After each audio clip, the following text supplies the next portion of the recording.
સત્યની સાથે જનતાનો અવાજ। આપ જોઈ રહ્યા છો 24 ન્યૂઝ નેટવર્ક। તાજા સમાચાર, ઝડપી અપડેટ અને સચોટ માહિતી 24 ન્યૂઝ નેટવર્ક સમાચાર સૌથી પહેલા। આકોલી પગાર કેન્દ્ર શાળામાં બાળ સંસદ ચૂંટણી 2026 યોજાઈ। વિદ્યાર્થીઓએ લોકશાહીના પાઠ શીખ્યા। બનાસકાંઠા જિલ્લાના કાંકરેજ તાલુકાના આકોલી ગામે આવેલી પગાર કેન્દ્ર શાળામાં શનિવારે બાળ સંસદ ચૂંટણી 2026નું ભવ્ય આયોજન કરવામાં આવ્યું હતું। વિદ્યાર્થીઓમાં લોકશાહી પ્રત્યે જાગૃતિ આવે અને ચૂંટણી પ્રક્રિયાની સમજ વિકસે તે હેતુથી સમગ્ર કાર્યક્રમનું આયોજન કરવામાં આવ્યું હતું।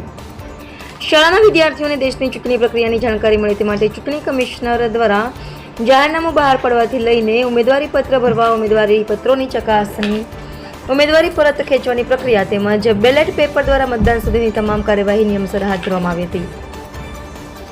આ ચૂંટણીમાં કુલ 16 ઉમેદવારોએ ભાગ લીધો હતો। કુલ 255 મતદારો પૈકી 242 વિદ્યાર્થીઓ ઉત્સાહભેર મતદાન કરીને લોકશાહીના પર્વમાં ભાગ લીધો હતો।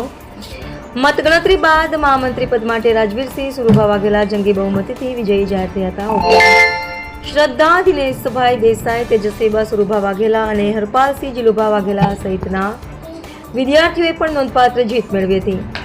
ચૂંટણી પ્રક્રિયામાં ભાગ લઈને તમામ વિદ્યાર્થીઓએ આનંદ વ્યક્ત કર્યો હતો અને લોકશાહી વ્યવસ્થાની મહત્વપૂર્ણ બાબતોને નજીકથી સમજવાનો અવસર મેળવ્યો હતો। સમગ્ર કાર્યક્રમને સફળ બનાવવા માટે સામાજિક વિજ્ઞાનના શિક્ષક રમેશભાઈ પંડ્યા, શાળાના તમામ સ્ટાફ મિત્રો તેમજ આચાર્ય શ્રી સુથારે ભારે ઝેમત ઉઠાવી હતી અને વિદ્યાર્થીઓને માર્ગદર્શન પૂરું પાડ્યું હતું।